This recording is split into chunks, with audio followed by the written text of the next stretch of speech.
2 দিন আগে বাড়ি কিনেছিলেন অঘোরনাথবাবু। তার মধ্যেই ঘটতে শুরু করল অস্বাভাবিক সব ঘটনা। চিন্তিত হয়ে পড়লেন অঘোরনাথবাবু।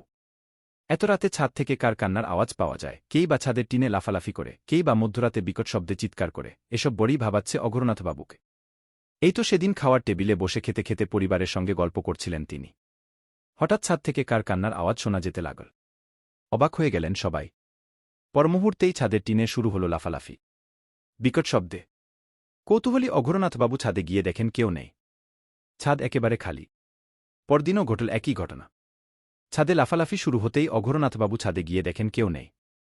সবাই ভেবে নিলেন যে কোনো কাক এসে ছাদের টিনে লাফালাফি করে উড়ে চলে যায়। কিন্তু কাক এসে লাফালাফি করলে এত বড় আওয়াজ হওয়ার কথা না। তবে লাফালাফি করার আওয়াজটা অনেক বড়। কান একেবারে ঝালাপালা করে দেয়। কিন্তু সবাই ব্যাপারটা নিয়ে ভালোমতো মাথা ঘামায়নি।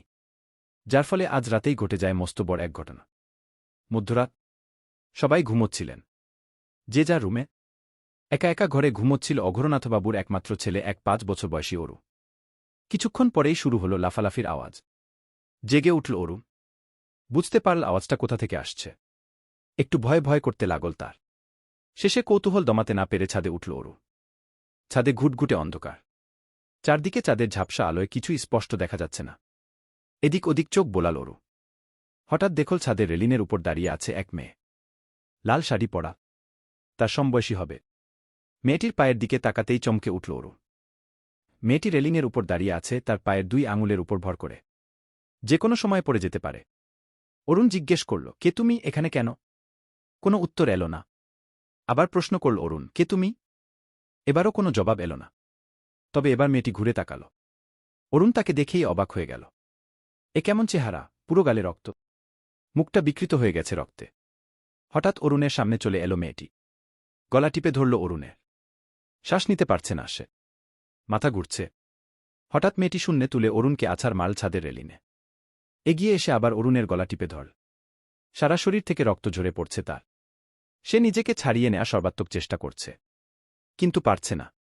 কিছুক্ষণ দস্তাদস্তি হল তাদের মধ্যে। এক পর্যায়ে মারা গেল অরু। পরদিন সবাই ছাদে উঠে দেখে অরুণের লাশ পড়ে আছে। সবাই অবাক হয়ে গেলেন এবং কান্নায় ভেঙে পড়লেন।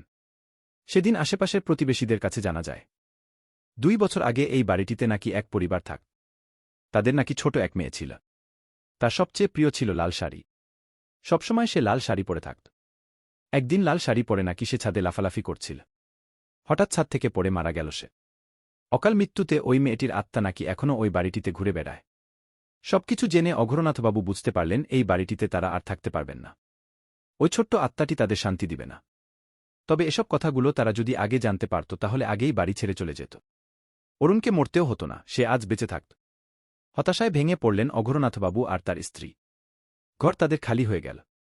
পরদিন তারা বাড়িটা ত্যাগ করলেন।